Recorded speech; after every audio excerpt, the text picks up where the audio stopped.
Hello and welcome back to Britannia, and we're going to be doing a bit of a siege here. As you can see, Lagater was taken by the ASERAI, and I have just called for a couple more people to join my army in the effort to try and recapture it. And hopefully we will be able to do that. I'm basically just going to be building siege towers and a battering ram here, because there are not that many units in the garrison here, and I think we should be able to go in there straight up and probably take it without too many difficulties. So you can see here that we've actually leveled up a little bit, and let's have a look. Okay, 15% lower wage for 4, 5, 6 tier troops. Sounds good to me, because, well, of course they're the ones that are most likely going to be the most expensive to have in your army, so generally you would want to try and reduce their wages as much as you possibly can. Anyway, let's take a look here. What do they actually have? Okay, so they just literally have a bunch of the... Ooh, they actually have palace guards. Yeah, the palace guards are going to be pretty difficult, but we have 415 against 157.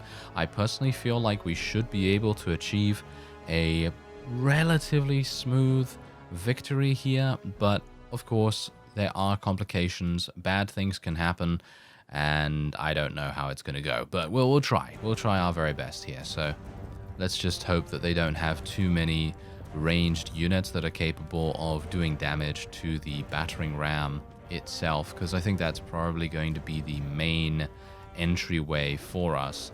Now, bear in mind, I think someone actually mentioned that I'm now switching to using a one-handed and a sword, shall we say one-handed and a shield in this series, and that's actually not true. It's just literally because having a shield and being able to attack in certain situations is advantageous. I would be a little bit stupid if I were to not use that to my advantage in comparison to having the ability to, you know, switch whenever I want to. So, for example, if I have a lot of lightly armored, massive amounts of archers in a particular area, then it's going to be smart for me to put away my shield, go into two-handed stance, and then just go slashing away. However, if I'm up against some heavily armored units that I need to be a little bit more defensive against, then of course getting out my shield and using it as a one-handed stance is going to be smarter in that case. But of course, it really depends on your own personal preference as well. So I wouldn't say that one way or another is better. It is just how you prefer to play. And generally, I will be using two-handed because I just have more skill in it, and as a result, I am going to be more effective at utilizing my two-handed weapon. And yeah, so don't worry about that, you know. I'm not entirely sure why anyone would even comment about that, to be honest, because, I mean, it's the game, you know. It's the game. You got to play the game how you want to play the game, and if the game calls for using a shield like it is right now, I mean, you really want me to run up here with a two-handed and just get shot in the face? I mean, maybe you do want to see that. But if you do want to see that, I'd recommend playing it yourself and having a fun old time getting shot in the face all the time. Because I personally have had enough of that. I have been shot in the face multiple times. And, well, you couldn't tell because let's just say that Diggory doesn't really have damage modeling on his character. So he does he have some scars? I'm actually not sure if I gave him scars at the beginning of the character creation or anything. Yeah, me doing this basically does nothing, by the way. As you can quite clearly tell, the battering ram is just significantly more powerful. It's doing literally like, what, 100 damage per hit, or maybe even more than that. I have no idea how much HP the gate has. But thankfully, the battering ram seems to be surviving long enough for us to be able to get in here. And I'm going to switch to two-handed as soon as I can. Ooh, we do actually have some people getting onto the walls over there. I'm quite surprised at that. Personally, I'm quite surprised. I wouldn't have expected that because usually the enemy does tend to be quite, shall we say, aggressive in their defense of the siege towers. So pretty interesting to see that. Anyway, I'm very much pleased actually that we're heading in here. because it's been a while since we've done a siege in this way, because usually it results in many, many casualties. But look, now this is exactly the time that you want to be using a two-handed, in my opinion. I feel like using a two-handed here is so much better than using a one-handed, because it's unlikely that I'm going to get attacked from an archer at this point, but not impossible. Not impossible. It's just unlikely. But you can see here me just slashing away, trying to kill as many units as I possibly can. And bear in mind that two-handed attacks do reduce the morale of your opponent if you have that trait. And as a result, we're going to be causing people to run away like they are right now. And that's perfect. That is perfect for our purposes. And look at how much damage I'm actually capable of doing right here. Look at that. Nice. There we go. And yeah, that is indeed a victory for us. That's very, very cool. Now, of course, if I were to use a one-handed and a shield in that particular situation, I would do much less damage, and it would be much slower for me to get any kills. And of course, we would not be utilizing the morale, shall we say, morale-draining skill in that case. Because, let's face it, I really don't have a very high one-handed weapon proficiency whatsoever. And, well, one-handed is much more to do, in my opinion at least, with playing a balanced style of defense and offense rather than full offense as a two-handed user. Boom! Look at that. Nice thrust. And I did get shot in the neck. Ooh, he got shot in the neck and he survived. I can't believe it. Look at that. Look at that. Right in the neck. He must not be pleased about that. Really not pleased. But there you go. We did suffer a couple of casualties here and there. We actually suffered 18 casualties of our very own, but that is to be expected, as we know. All right. Yeah, so this was actually taken, by the way, by an army of over 800 units. And so I was a bit worried about even trying to take it back, but we did it. We actually did it. I can't believe it, to be honest. Anyway, there we go. Let's just take all the loot. I technically should have taken all those prisoners. That was a mistake on my part, but maybe not the biggest problem. Maybe not the biggest problem. Although I am going to try and... Really? Really? I can't vote for myself? That's actually kind of a shame. Well, I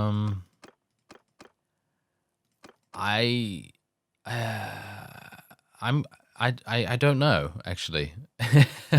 I really don't know who I should vote for right here. I think I should vote for Calodog because I would like to marry his daughter, or should we say Diggory would like to marry his daughter because, well, I don't particularly. So, yeah, I guess I'm just going to vote for Calodog and we'll see what happens. Oh, I get 25 skill points. Whoa, okay, that's pretty crazy. That is pretty crazy. Okay, happy with that. I'm very happy with that. And Calodog, look at him. He only has 3 fiefs.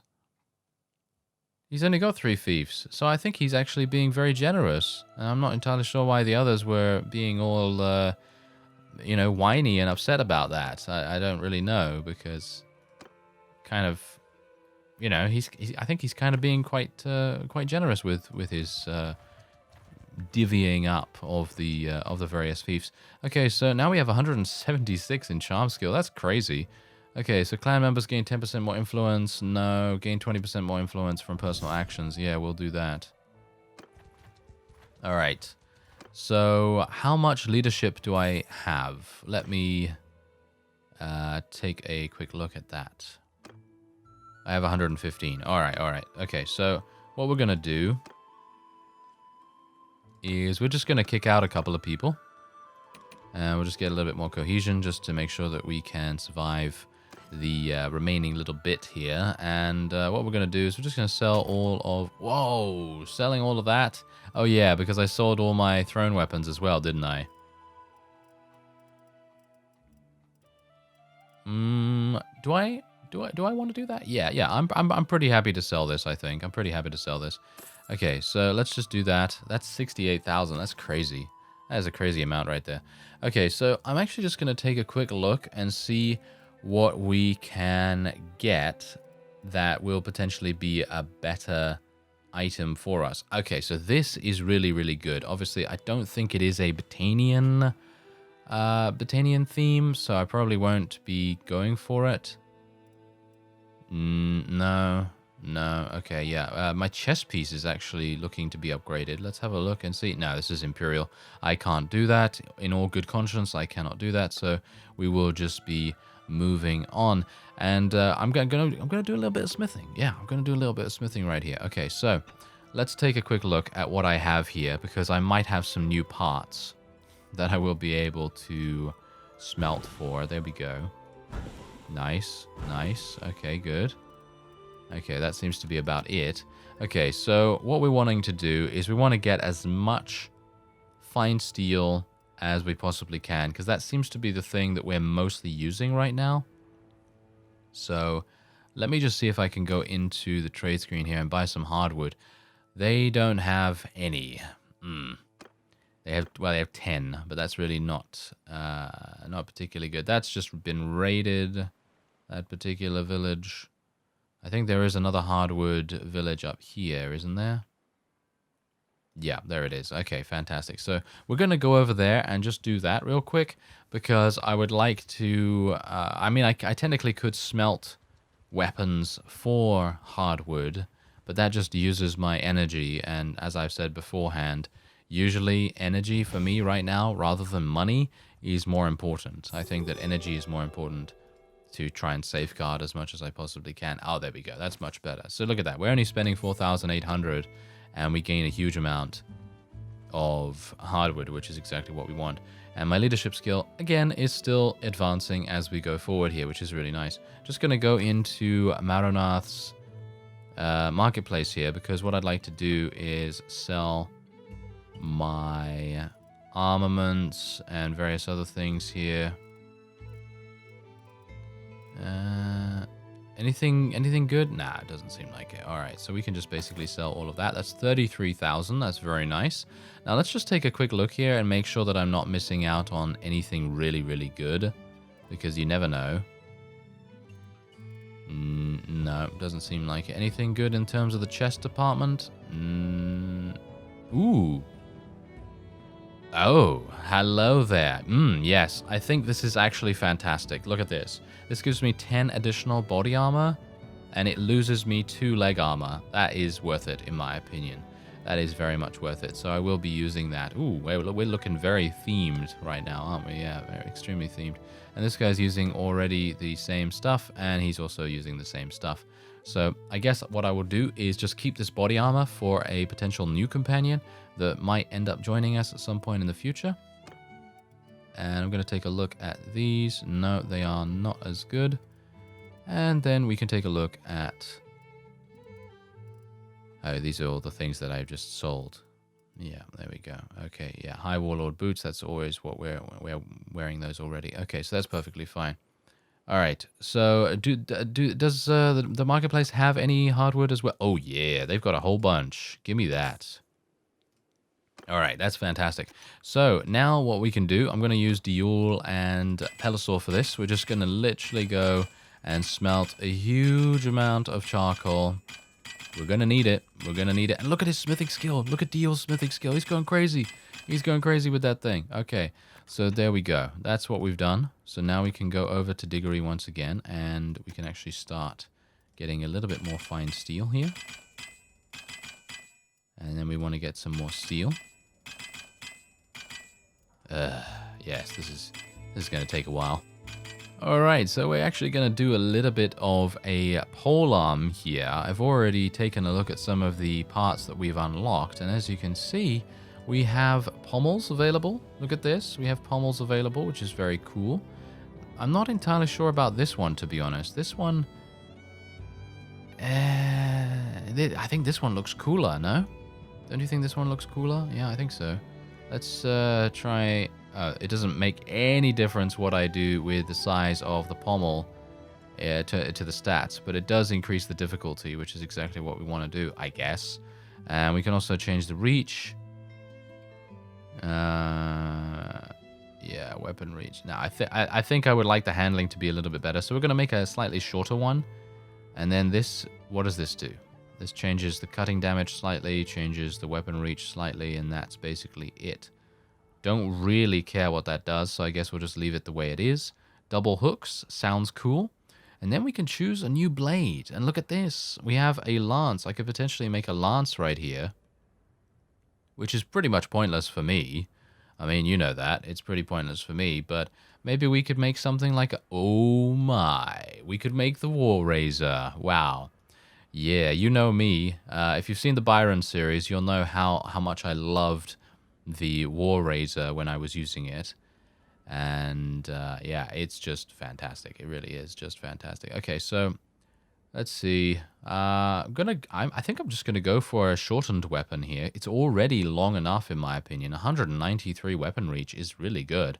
So we'll just go for something like that, and then we'll make it. And we're gonna call it Slashy Stick. There we go. Perfect. Absolutely perfect. All right, so that used my last hardwood, so yeah, now we're just going to move on and make some two-handed swords and things. Ooh, okay, let's have a look here. Oh, we still don't... Look at this, I still don't have any tier 5. Not entirely sure why I don't have any tier 5 blades. I really do need to try and smelt some more stuff, or just generally try and create higher difficulty things. That would probably help us out quite a bit. Okay, so let's just... this looks quite nice. Let's see if we can make something cool.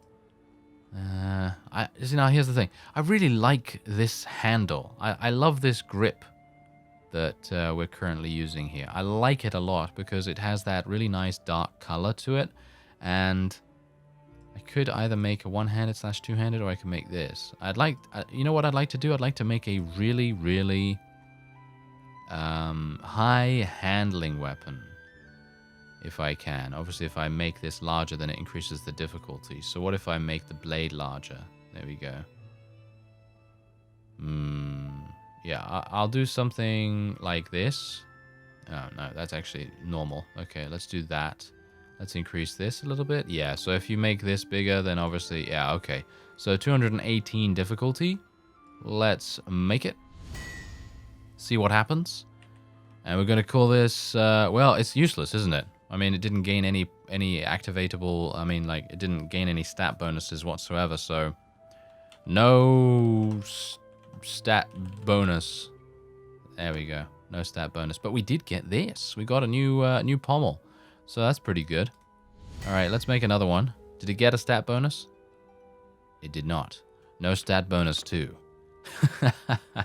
No stat bonus too. Oh yeah. That's gonna be sold. Yes. Okay, so we'll do another one. Let's see if we can get a legendary, eh? Nope. Nope. Okay, no stat bonus 3. I'm very imaginative, aren't I? Okay.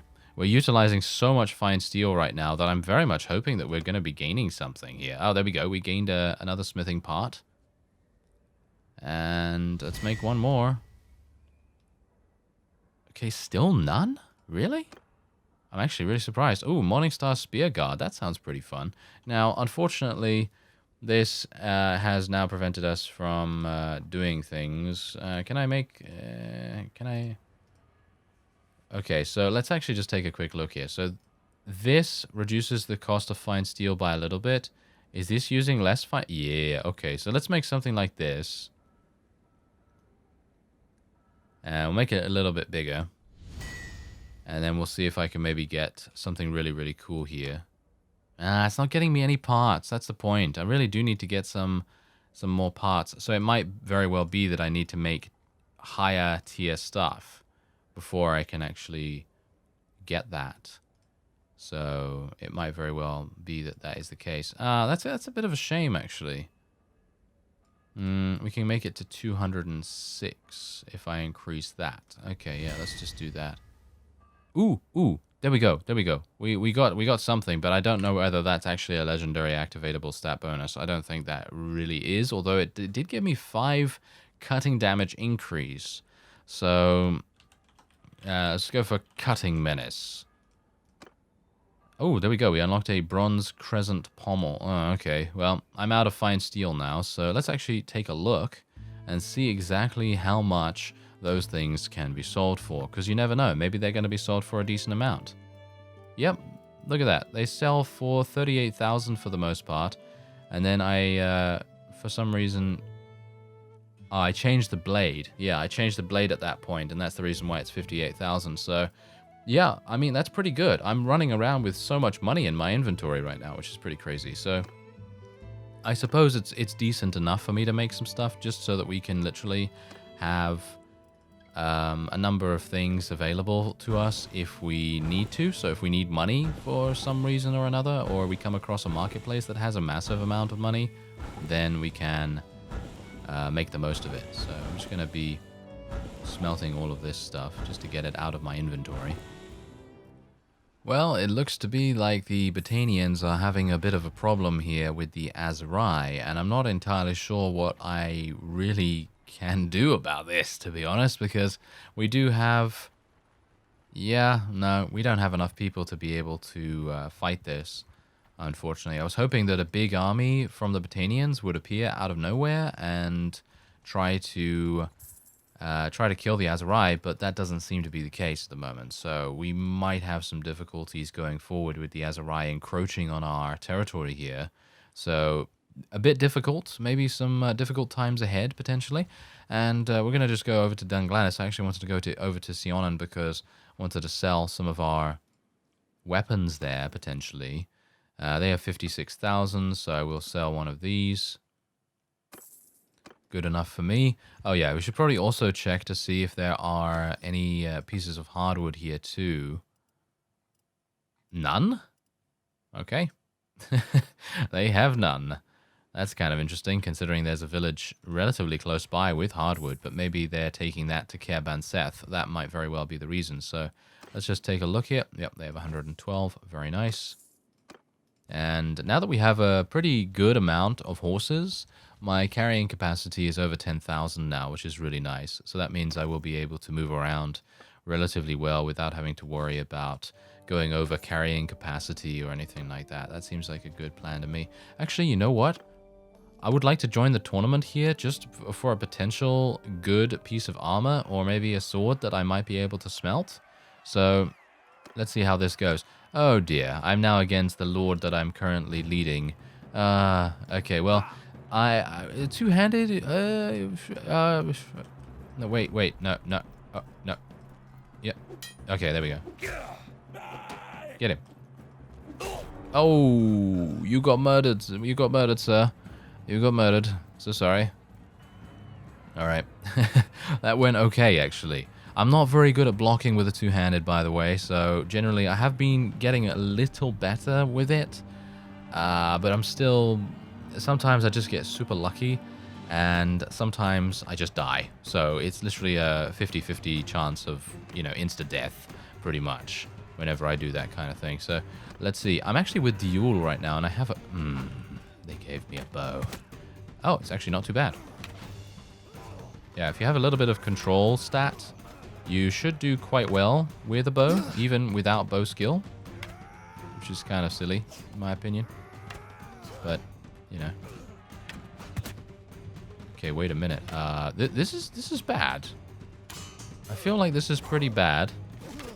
Oh, nice hit. Nice hit. Okay, I'm gonna hide behind this tree. Oh, Pelosaur! That was actually Pelosaur. I'm so sorry, sir. Look at him. He got shot in the face. In the eye, actually. In the eye. Wow. Yeah, that's why I love these tournaments, because you actually get to go up against your companions, and they're super fun to watch.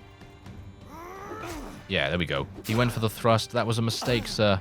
That was an absolute mistake. The thrust is it takes a little bit of a wind-up.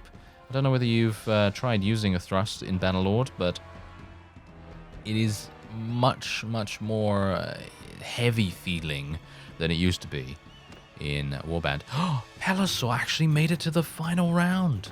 Can you believe that? The legendary Pelosaur himself. I feel like I should let him win. You know? Okay, go for the thrust. Oh, nice. I actually went for the thrust and it worked. Wow, can you believe it? Yeah, I can't. But there you go. Mr. Pelosaur. Terribly sorry, sir. But there you go. A victory for Mr. Diggory. And we've got some pretty decent renown. I actually wonder what my clan tier is at the moment.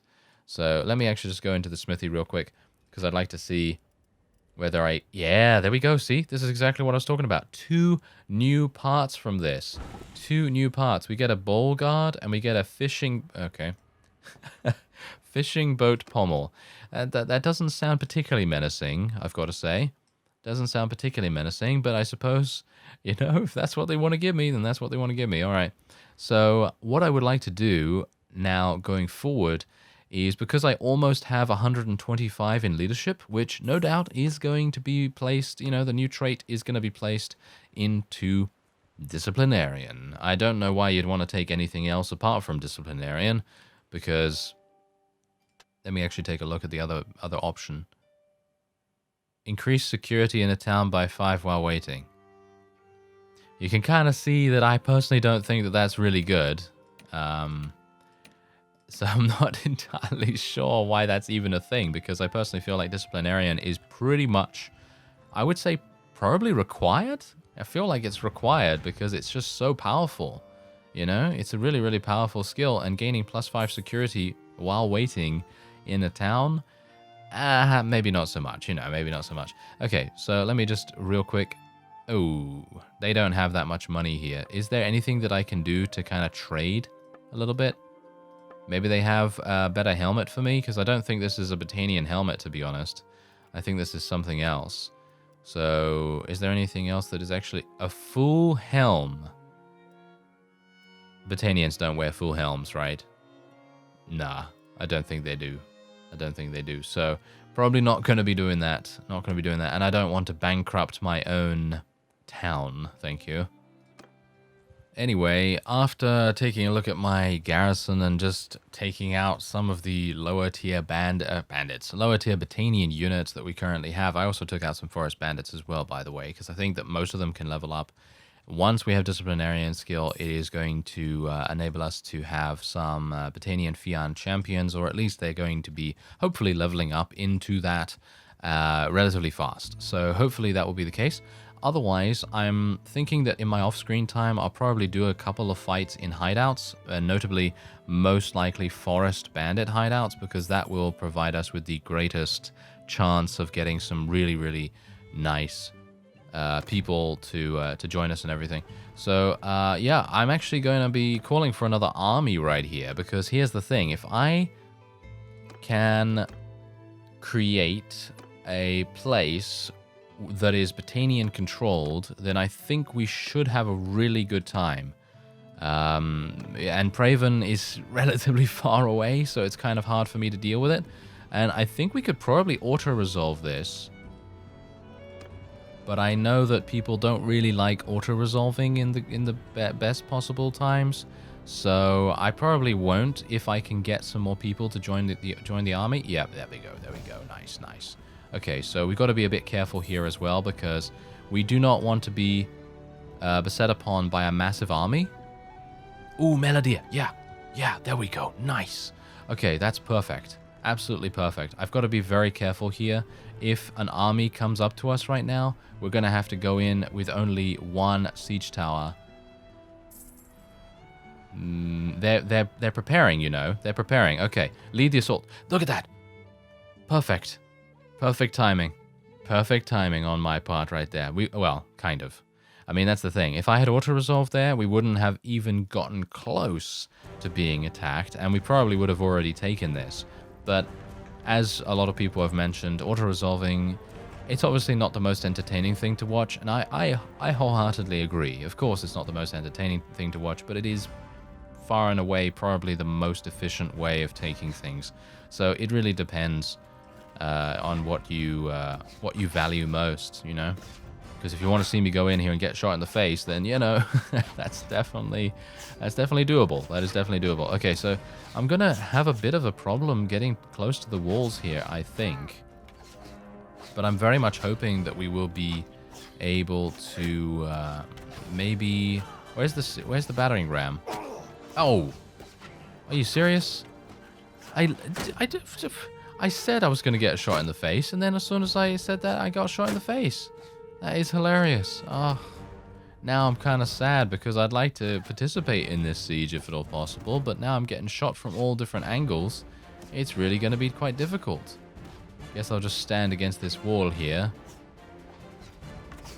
Diggory. Why? Why do you do this to me? Okay, so where is the... Oh, there's the battering ram. Okay, it's taking quite a while to get here, isn't it? Alright, so I'm actually going to try going up the siege tower this time around, because I think that I might be able to maybe use some of the units to kind of prevent myself from taking damage, maybe get behind enemy lines relatively nicely. Bear in mind, however, that it seems like the ASERAI have a huge amount of heavy cavalry horse archers that are in the area, and they're pretty difficult to deal with, as we know. But as you can see, we're already in the battlements. The siege towers are fantastic when the garrison does not have a huge amount of people inside them. Ooh, look at that light going through that little area there. Did you see that? Look at that. Don't know whether you can see it that easily, but that is a very cool effect. That is a very cool effect. Okay, so let's go up here and see if there are any enemies. None.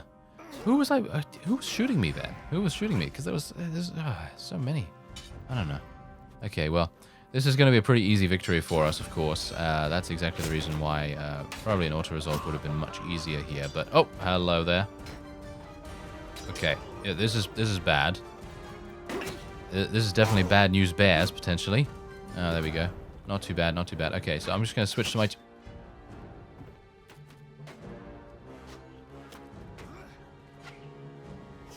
Yes. I was going to switch to my two-handed, fellows, and then this guy thought to himself, no, that will not happen. Yes, how wonderful, how wonderful. Oh well, never mind. I guess we do get to see a pretty cool bird's eye view of all of our forces heading into the main gate and swarming throughout the keep. This is actually a really cool way of doing sieges, and of course the developers of Bannerlord have learned from the various modders that have created these kinds of sieges in Warband, and they've replicated it very nicely. In actual fact, I like it because obviously the Warband mod Gecko Kujo was probably one of the first mods to do something like this, where you're fighting through the streets.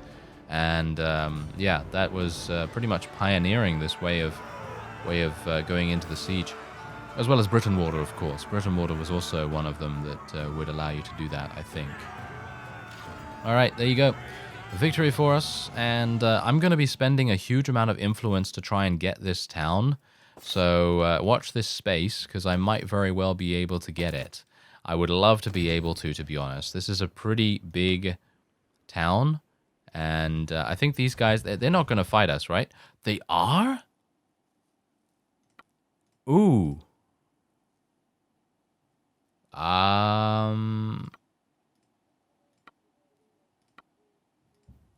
Ooh. Yeah, now this has put us into a bad situation right here. We have the advantage in terms of numbers, but they have the advantage in terms of combat strength. 105. Yeah, sure, okay. We're losing quite a lot of stuff. But we should be able to get away now. Go, go, go. Did we get in? No. Come on now. Don't speak to me about this. Don't speak to me about this right now. I will consider this when taking further actions. Thank you very much. Okay, so now we're being attacked once again. That's the thing. We literally need to get out of here. I don't think we can win this battle. I don't think it is possible. So, yeah. I mean, look at this. They don't outnumber us, but they have a better combat strength. And I think I'm going to have to do this again. Can I escape now? Yes, I can. Okay. Whew. Okay, now here's the thing. I am very low in HP, so the only way that I could actually survive without being taken prisoner is by sacrificing huge amounts of units. And that's the harsh reality of it. Hopefully you understand that, you know. But otherwise, yeah, that's basically all I could really do. Oh, I really wanted this to be mine, but apparently I can't do that. Oh well, never mind. I guess I'll just... Who should I support here? This guy? He doesn't have anything. Yeah, I guess this guy with 100? Or 50? Yeah, this guy with 50. Why not? Gain six skill points. Sounds good to me. And we've increased our relation with him by a pretty significant amount as well. Oh well. Kind of sad. Kind of sad, to be honest. I really thought for a second... Wait a minute. Do we have 125 leaders? Yeah, we've got 128. Nice. Disband the army.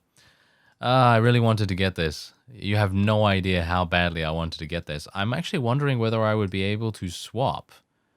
Can I swap fiefs? Is there any way to swap fiefs? I have a proposal that may benefit us both. Can we swap fiefs? Nah, I think we would only be able to swap fiefs if I had the trade skill that would enable me to do that. But anyway, that will be it for this episode. I thank you very much for watching, and I will see you next time.